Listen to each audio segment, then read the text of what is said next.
Andrew, this has been a long time in the making. You sitting down here in Puerto Rico. Yes, it has.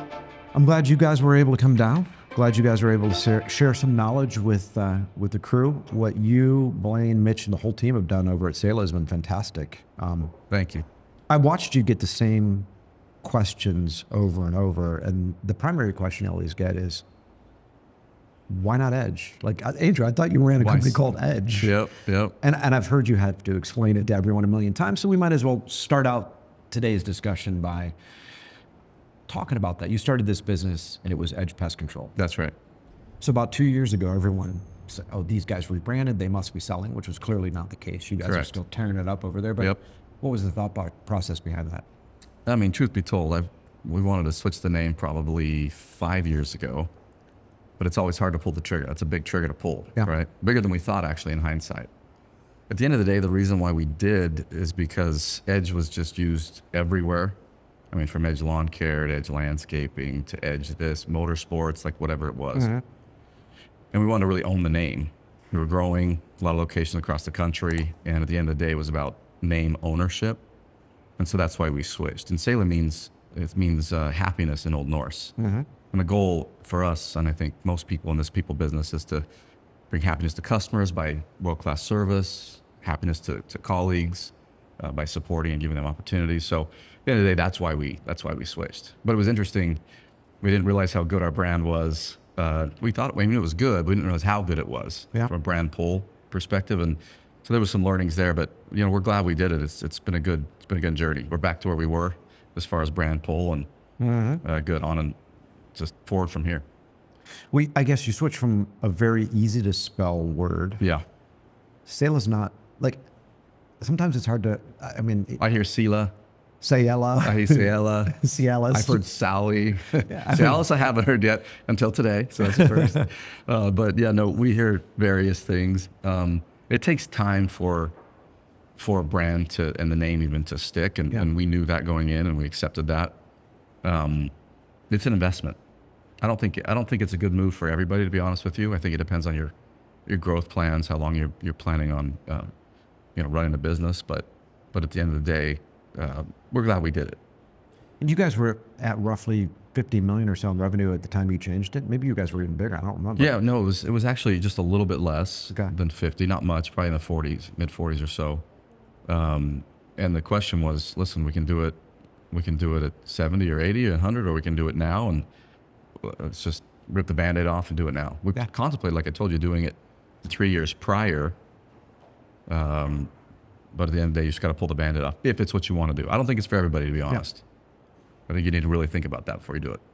So you guys are somewhat known in the market as like the non-door-to-door business, right? Correct. You utilize door-to-door, but that's become less and less important to your overall 100%. growth story. Yes. So if we take a stroll down memory lane, though, how you got your start is actually selling on the doors.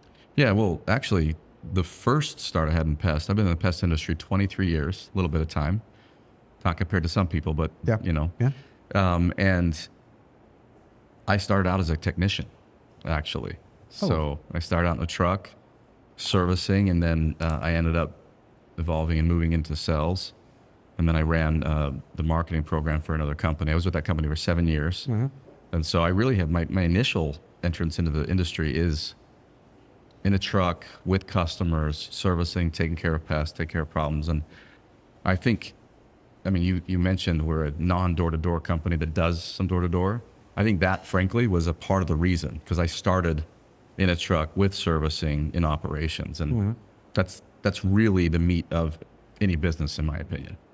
It's really strange for somebody, especially who grew up out in Utah, to actually start as a technician. How did that happen? I was in Albuquerque. Okay.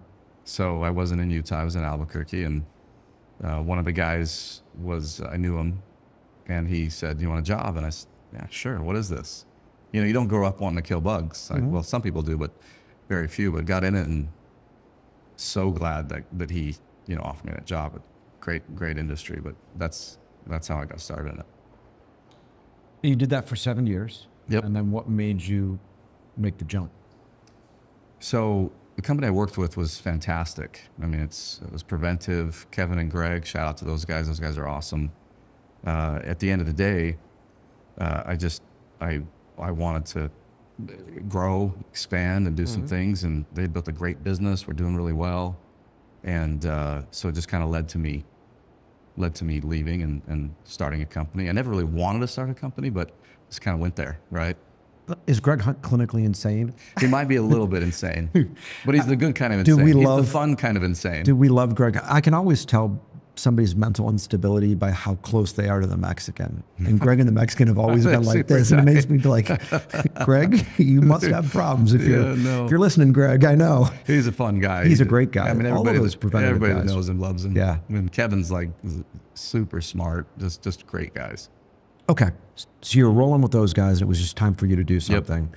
So what was your jump off point at, where did you go from there? So a little crazy. It was, I decided to move on. I think it was the summer or the end of the summer in 2008. And those who follow, markets in any way or economy, that was... Anyone who was alive knew that was not a great time. I think I gave my 30-day notice in September. I think that's when Lehman Brothers went bankrupt. Around there. Yeah. George Bush was definitely doing national addresses in September 2008, talking about saving the financial system and all that. Yeah. It was insane. And I remember what's funny is I remember my father-in-law being like, oh gosh, I'm gonna have to support this guy and my daughter. And they were great. We actually lived in their basement for 6 months while we were figuring things out and getting the pest control company started. Put my first truck together in their garage. So it was definitely a leap of faith, but it was obviously so glad I did it. And this industry is so resistant to downturns that I didn't know that at the time, but thank goodness, ended up that way. Okay. So 2008, where'd you start it at?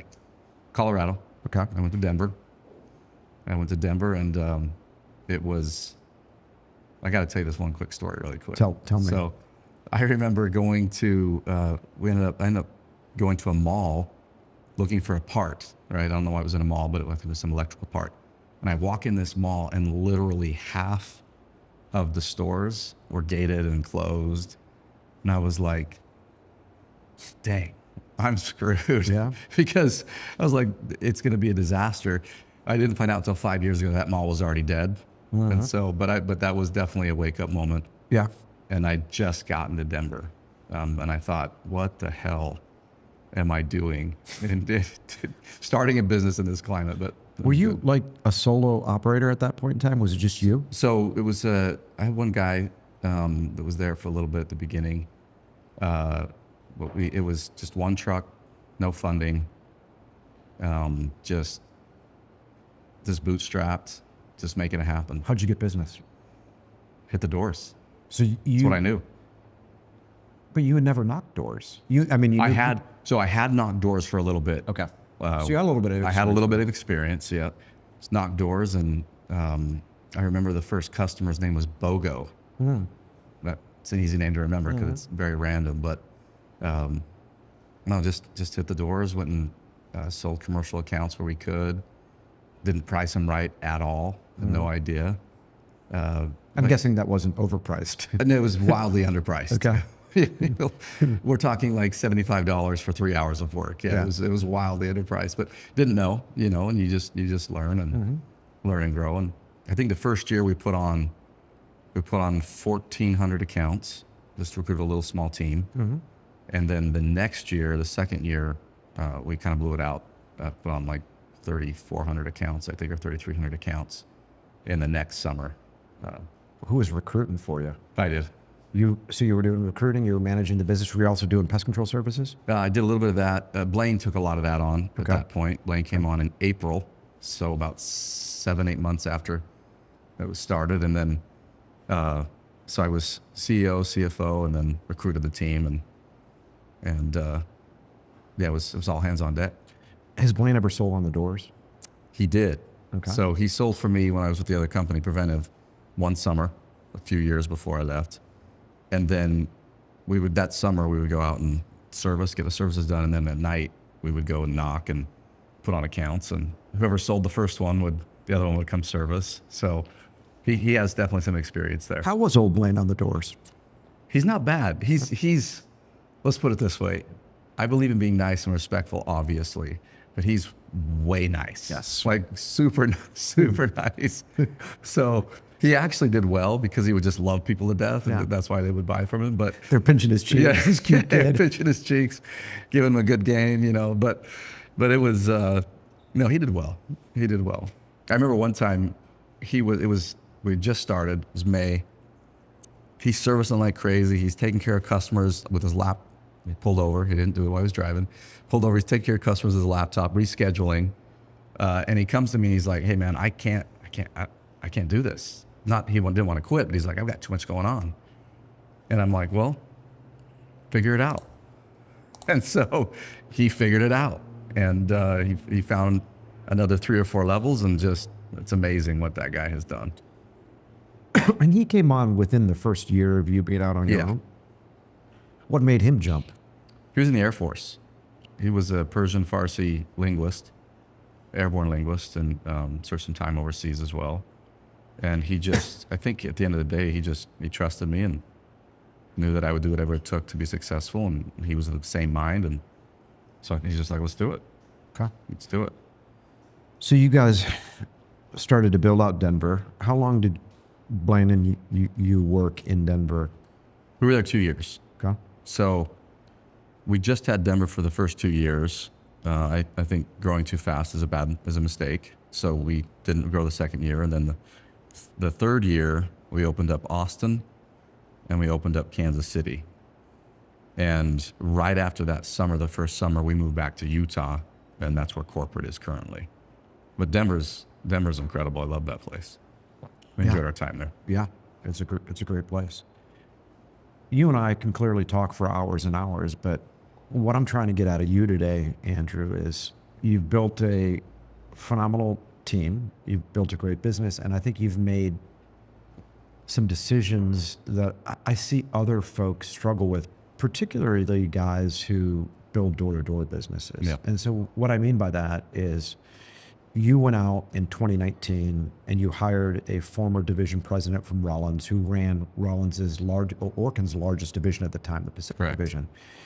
That was an expensive decision for you to go out and get him. Super high caliber guy, could have gone anywhere. But you brought him on board at Saela, and I've seen a lot of bigger companies. I mean, I talk about this publicly. I think I think David Royce is a brilliant guy. Mm-hmm. I think he's built some phenomenal businesses. Yep. I think even he has. I think if David were sitting here, he would say, historically, maybe I should have gone back and gotten some high-powered executives in the service business to really help grow the business. So, how'd that happen? That's a great question. In 2000, let's go back 1 year prior to that decision. So 1 year prior, I think we were doing close to 30 million.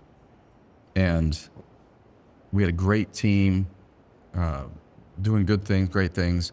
But I started to see, because I try to look 5 years in the future at all times. It's not easy, but I try to do that. And I could see that we were missing some pieces, right? And it wasn't just getting people, it was I needed to up level. My team needed to up level as well. So I made the decision to go back to school, right? And when I did that. And what do you mean by go back to school? So I had my undergrad in business already, mm-hmm. But I went back to Wharton at UPenn, wanted to get my MBA. And why? Because at the end of the day, I knew how to start a business, be scrappy, just figure it out.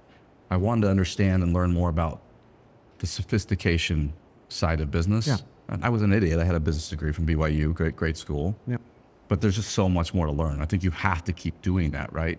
Especially if you want to grow and you want to have a solid, sound business. Mm-hmm. So made that decision, and at the same time, like, we need to get somebody in here that's been where we're headed, right? That knows how to avoid some of the roadblocks, avoid some of the pitfalls. And so I had a list of people, right? Mm-hmm. Mitch was at the top. And come to find out, he had actually, and I found this out later, he had actually asked, he was going to retire. He was tired of traveling. He'd traveled his whole career all week long. He was going to move back to Oregon and just kind of do his thing. Mm-hmm. And when I heard that, I was like, I'm going to give him a call. Yep. Right? So gave him a call and had great conversations. I think I think at the first, Mitch was pretty skeptical, right? But at the end of the day, I let him look under the covers, see everything, and we definitely made him a good offer. But at the same time, I think he really liked what he saw, and he saw opportunity and potential to build. And so enough so that it brought him back from out of retirement. And it was one of the best decisions I ever made. One of the best. I mean, Mitch is he's one of my best friends without question. Just a good, salty guy. He fit culturally. I think that was important. Yeah. Sometimes people just look for skill, experience, cultural fit, alignment. I can't tell you how important that is. It's better to be on the same page than the right page most of the time. Yeah, I remember the day Mitch left Orkin. I know that he was somewhat frustrated by the fact that he was forced to live in Atlanta, but his division was on the West Coast. So he was living on a plane. He loves the mountains and nature, really wanted to move to Utah, ski and whatever hunt, whatever else you guys do out there. And I think it was a perfect opportunity with you guys, a relatively young, growing organization that wasn't as stodgy and old school as Orkin, allowed him to live there. And I remember when he left Orkin, you weren't the only one trying to recruit him. Yeah. There were some other firms. And I think that they kind of dilly-dallied a minute too long. You made a quick, what I appreciate about you is you made the decision to do it and kind of went all in. You didn't dilly-dally. You scooped him right up. And so since... the middle, I guess it was around August, September, late 2019, he came on and he's been there since. And now he's your chief operating officer, is that right? So he's CEO and president. Okay. So he runs the day-to-day. And as you said, he ran the largest division, I think, in Rollins at the time that he was going to retire. And he's just so good at what he does. He's an operator that's very sales-minded as well. But he doesn't let the tail wag the dog, right? Operations is the most important, world-class service is the most important, but at the same time, he definitely believes in sales.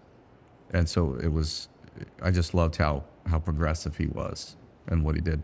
What's interesting about Mitch is he has 37, I'm probably getting this wrong, it's probably more, 37 years of experience. Yeah.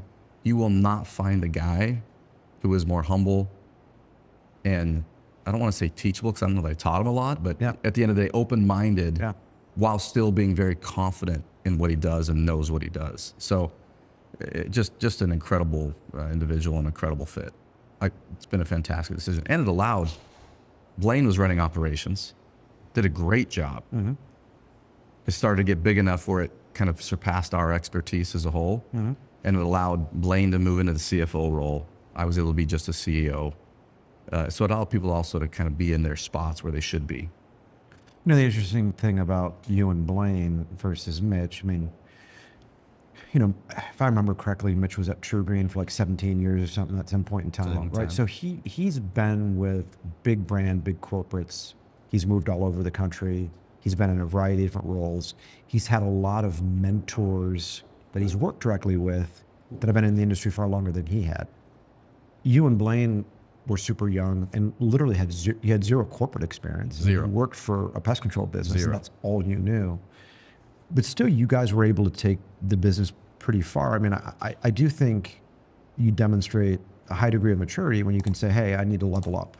I'm going to go get an MBA. I'm going to associate myself with other folks who are running big businesses. I'm going to bet the ranch on a guy like Mitch who's going to be able to take us to the next level. I think from an ego perspective, sometimes people aren't able to do that. They're not able to take a step back and say, okay, I'm going to put somebody in here who's far more experienced than me. And better. In a lot of ways. Yeah. Yeah, absolutely. I think that's never really been an issue for me, to be honest with you. I love seeing people fill a role and do way better than I did. I genuinely enjoy it. My only claim to fame is hopefully I can bring some good people on, and I'm fairly disciplined. So other than that, get good people around you and let them do their thing. And I find a lot of joy in that, to be honest. You clearly have a knack for bringing sharp people on board. I've gotten to know you guys over the last 5 years or so, and I love to hear some of your debates as you guys are traveling around that pest world about, you've got a lot of crazy ideas, and it seems like your team's always like, Andrew, there's a little bit of that down, going brother. on. There's a little bit of that. So you really have been much of the visionary behind this. Yeah. You're attempting to think 5 years out in the future and what's this organization going to look like.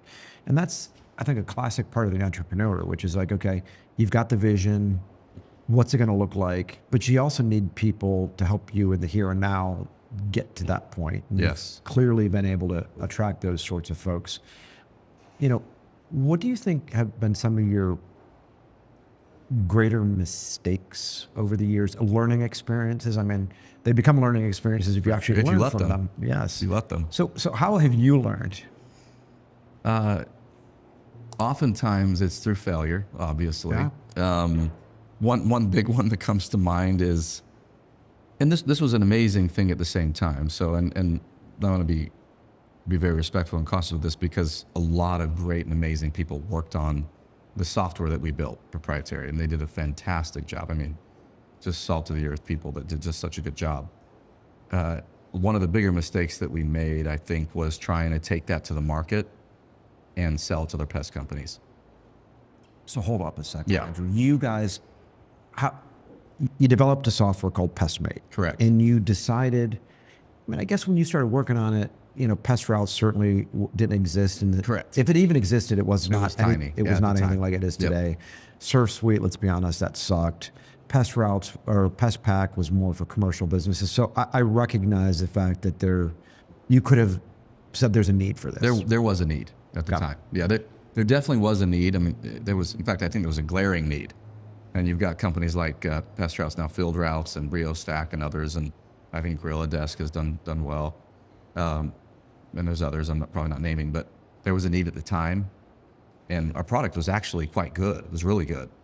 We built it to what we wanted and how we wanted to run, right? Mm-hmm. And we didn't realize, as you get other customers, they obviously want to run differently. Yep. And so you start adding on things, and it started to become, I very quickly realized that building a software that works well is very different than supporting customers on a software. Mm-hmm.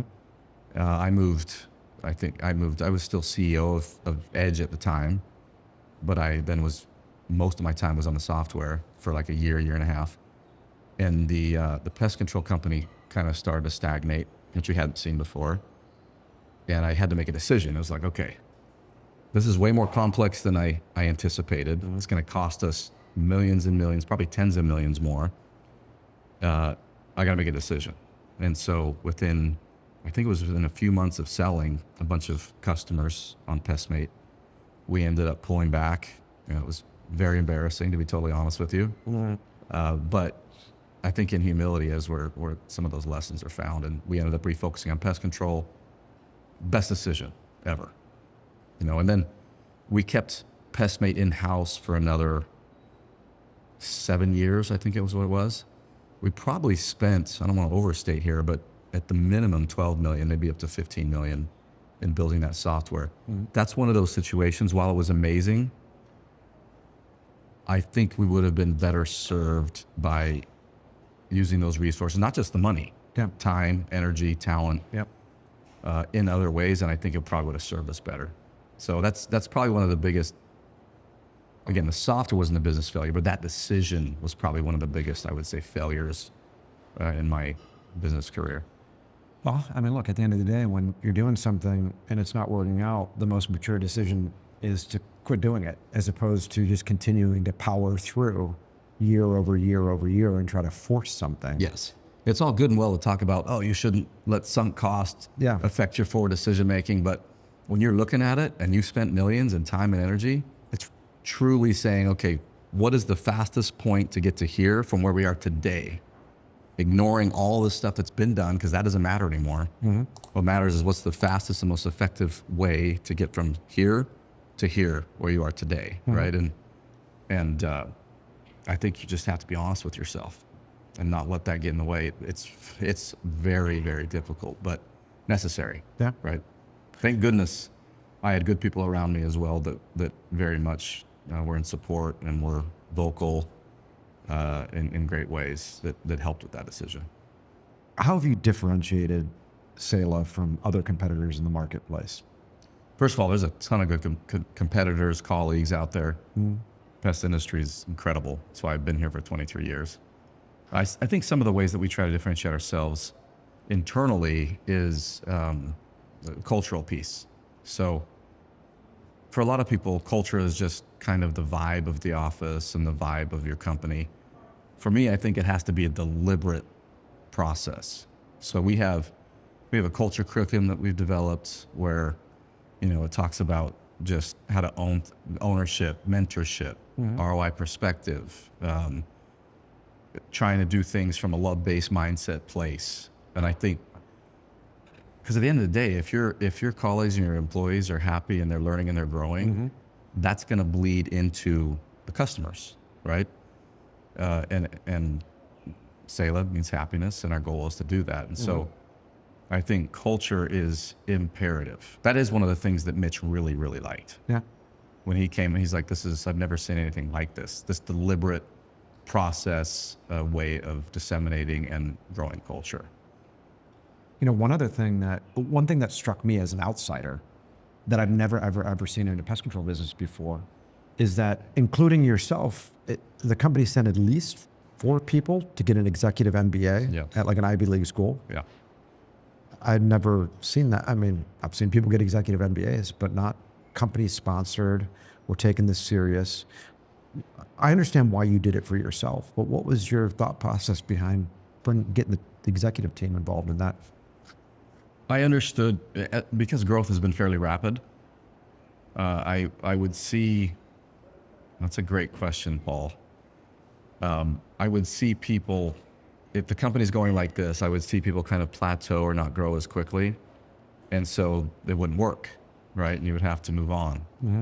I hate watching good people that you care about move on. Like, I genuinely hate it. And so one of the decisions back in 2018, before I even talked to Mitch, was I need to make sure that the people that are here and those that want to, that they are not left behind inadvertently because they're not progressing.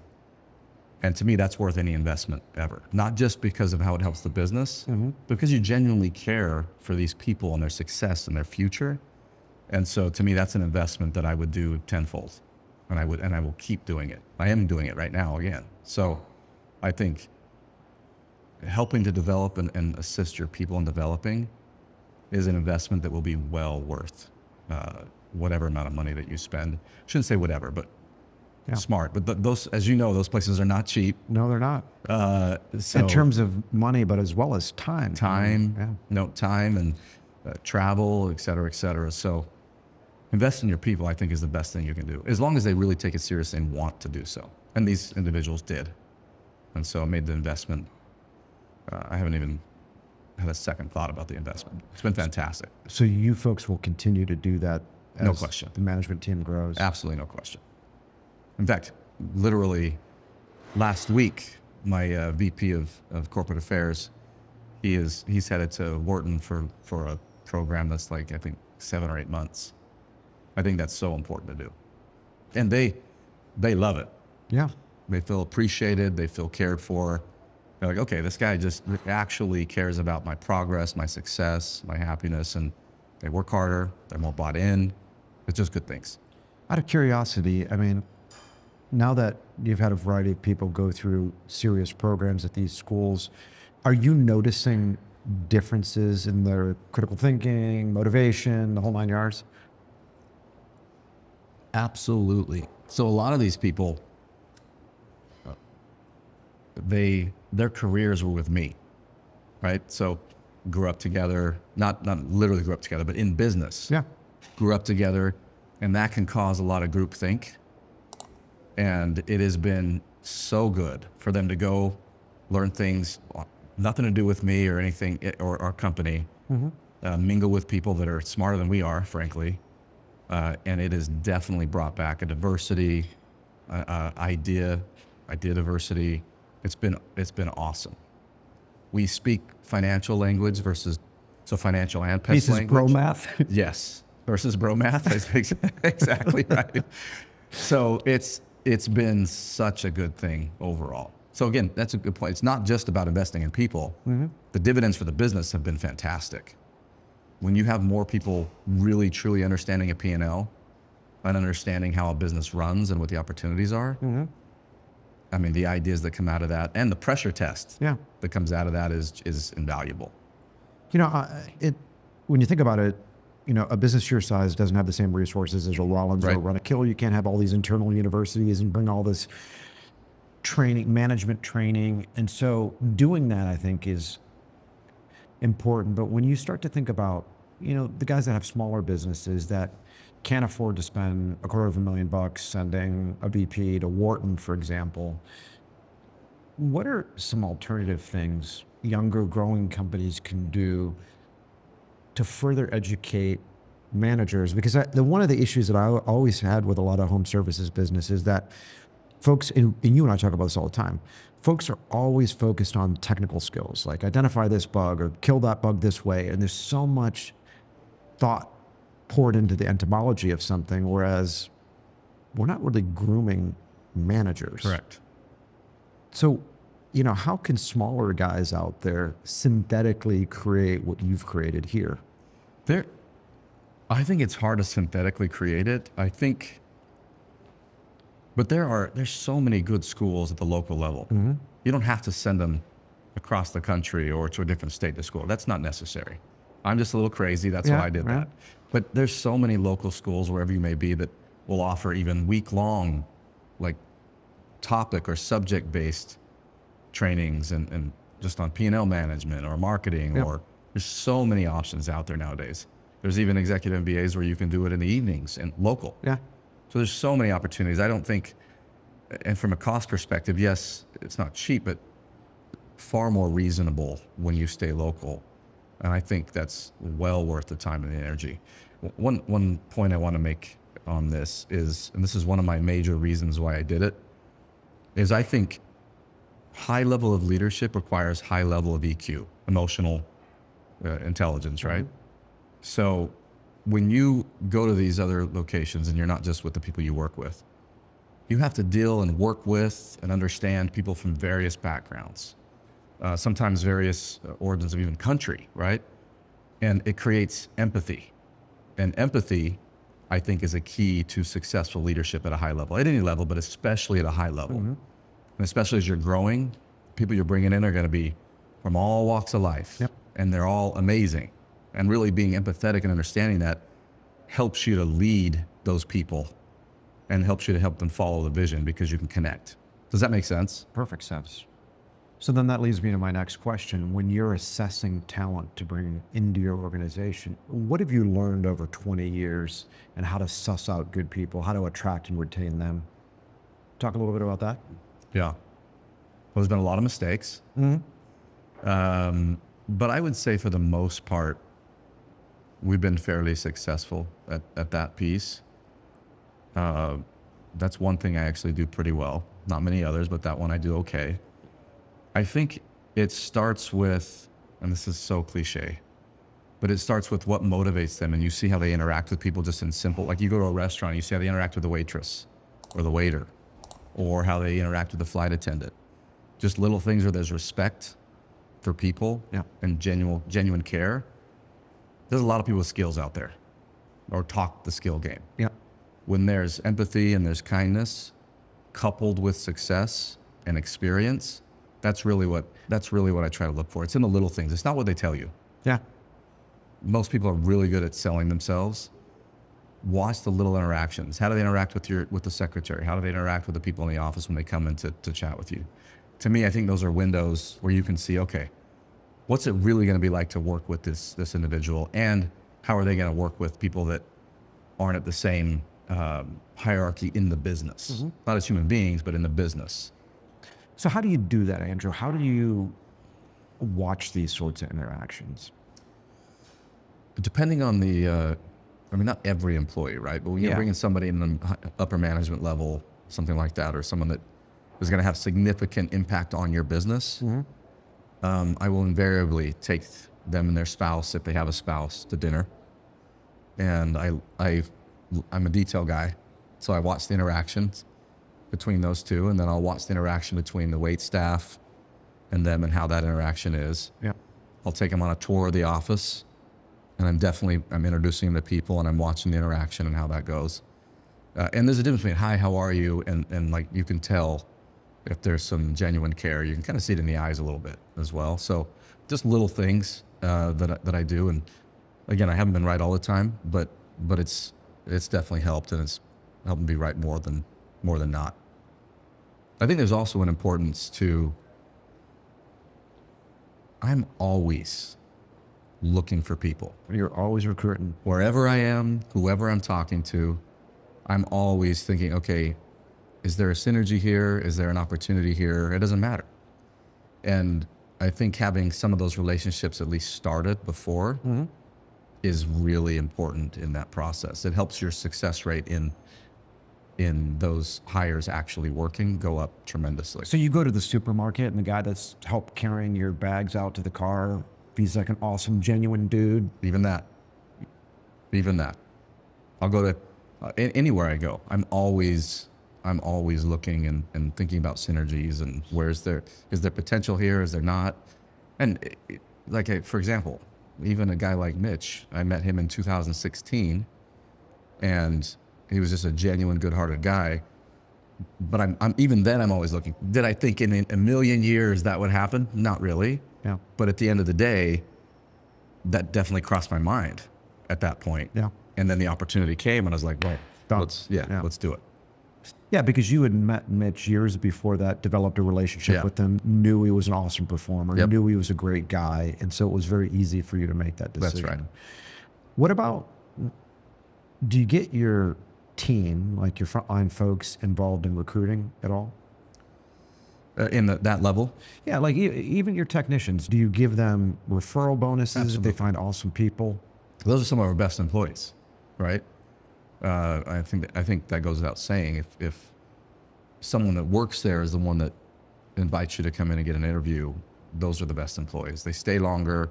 Employee that referred stays longer. They're happier. They're working with people they like. We definitely do that.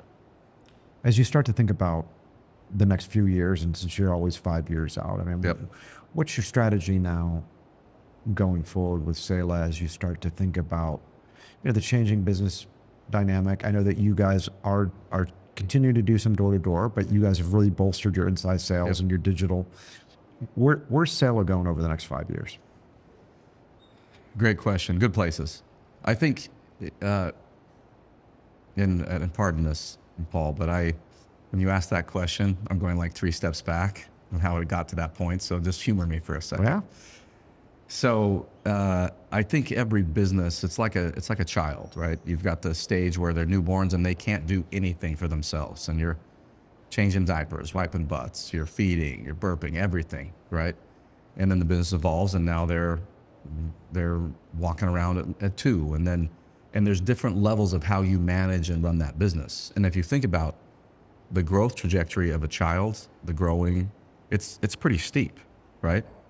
So like Saela, the growth trajectory has been very steep for the last, 13 or 14 years. But I think there comes a time where you have to start looking at, okay, we need to grow still, but we need to grow at a foundational place and more of a sustained, solid growth trajectory. 10% a year, 8 to 10% a year. I mean, we were growing, some years we were growing 40%, 20% was just humdrum, right? Yep. And I think we're in a space now, in fact, the last year, 2 years, we've transitioned to a space where we want to start growing at an 8 to 10% clip, steady, solid growth. And this year, that's what we'll do, slightly probably more than 10%, but that's what we're planning on doing. There's just, and part of this is probably going into another topic. I apologize. No, I love it. One of the best ways to do that, to make sure that happens, is I had to step back from day to day. So I'm a driver. I'm a hard driver. I'm a nice driver, I think, but I'm a hard driver. And so just recently in September, we promoted Mitch to being president. He was already COO, but COO and president. And I took a little bit of a step back. because if I don't take a step back, I'll push, and sometimes you grow, not sometimes, I think oftentimes people grow at a rate that actually hurts your core business. Revenue is not the solution.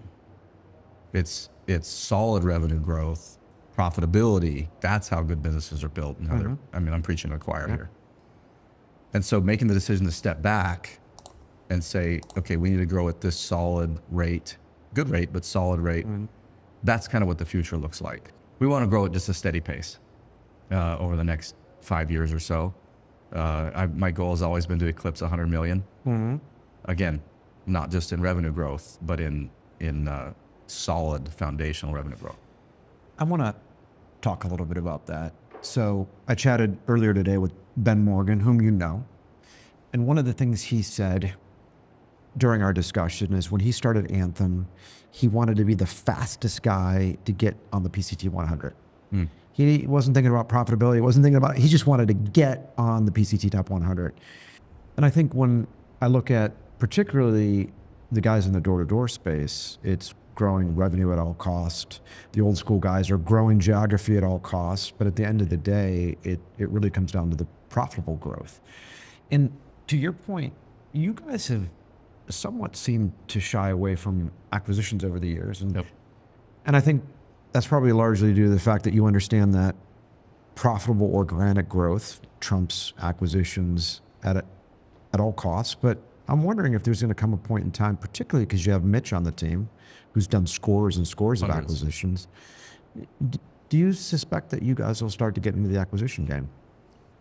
Definitely. I think that's definitely something we are looking at, right? When I talk about 8 to 10% growth, that's more from an organic standpoint. The reason why we haven't done a lot of acquisitions, we've done a few small acquisitions. We're talking really small, sub $500,000. The reason why we haven't done that is because,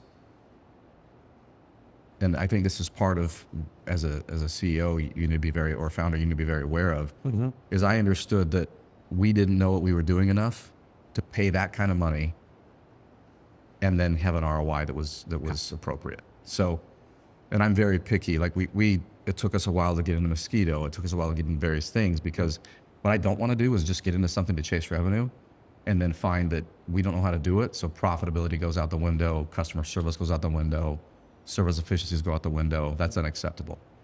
So it's taken us a little bit to get there. But to your point, Mitch has done literally hundreds of acquisitions. And I think that's a good route to look at for sure.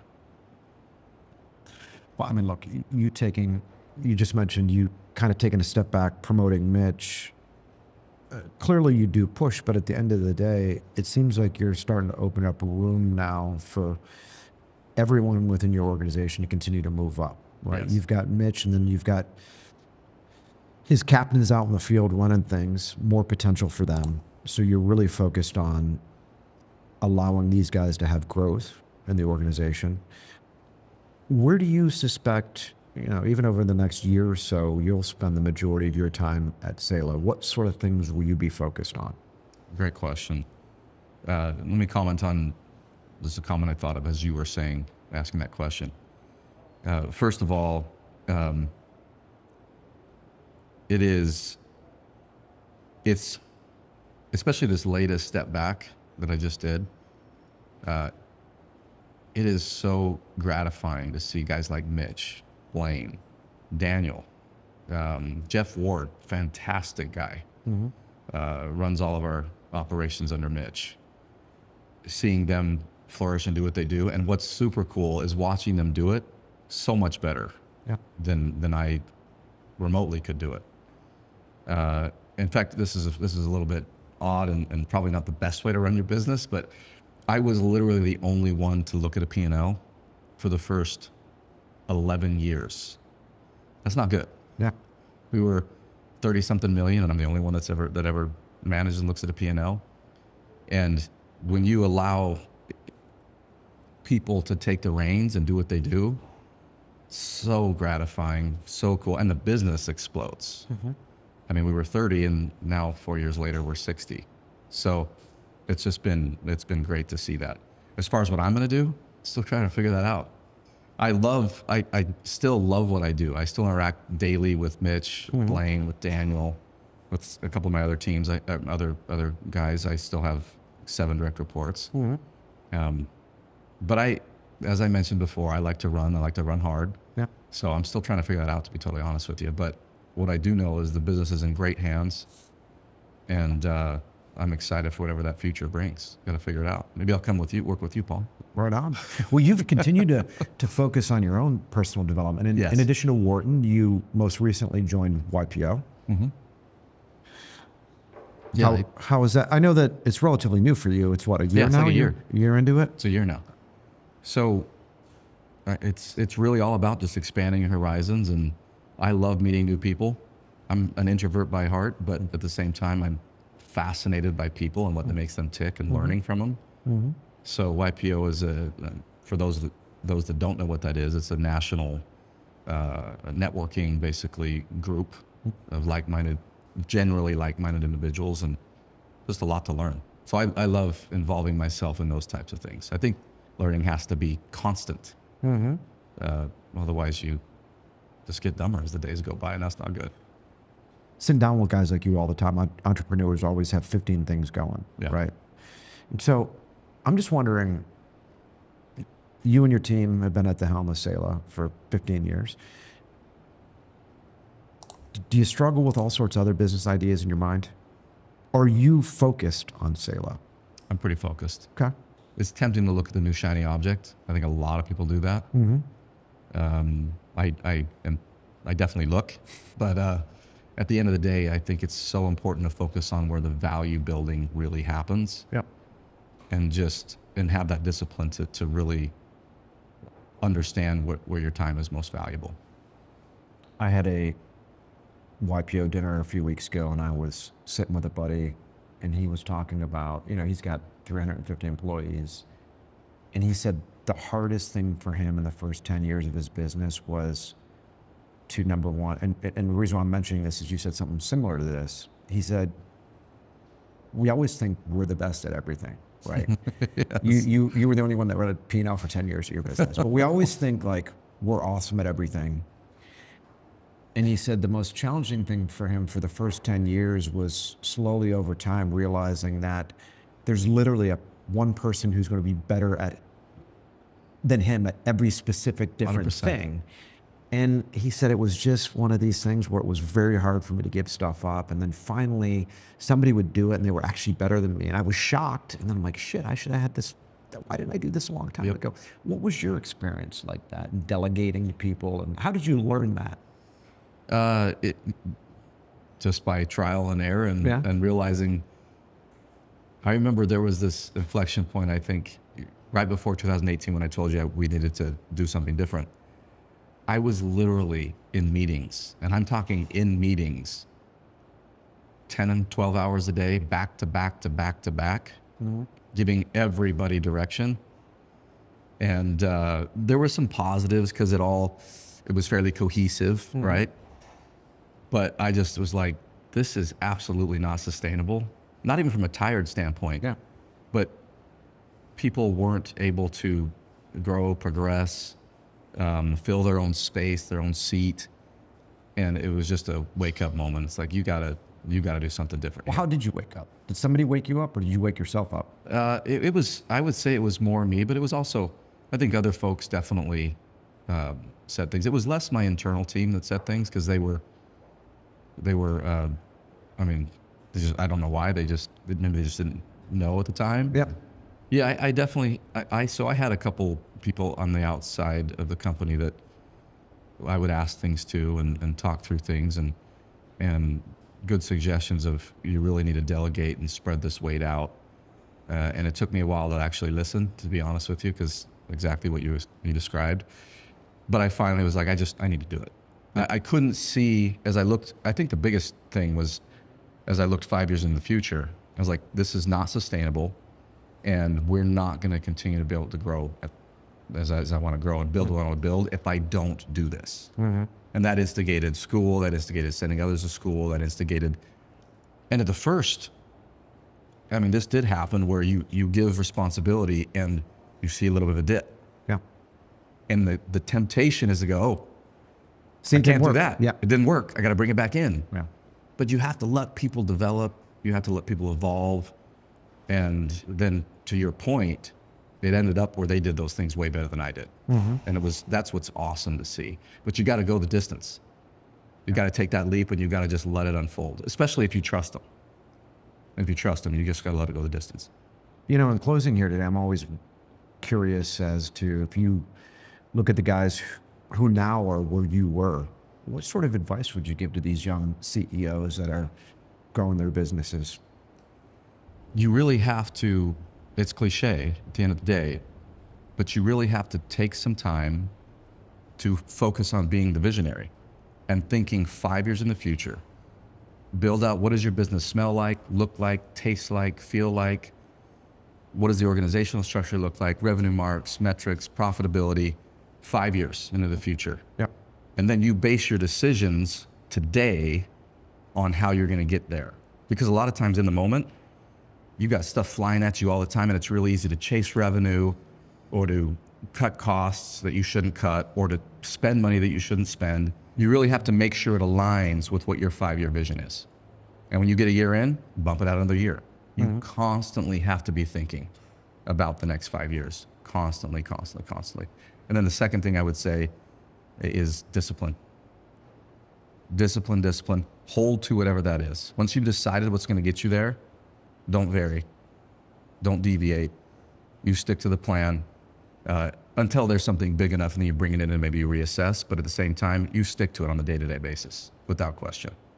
I think that's the biggest difficulty or weakness of entrepreneurs. Had you ever struggled with that? That was not my struggle, but I watched people around me all the time struggle with that, and I saw the fruits of it. And so it just reaffirmed my crazy thinking. I was like, okay, I'm going to keep doing that.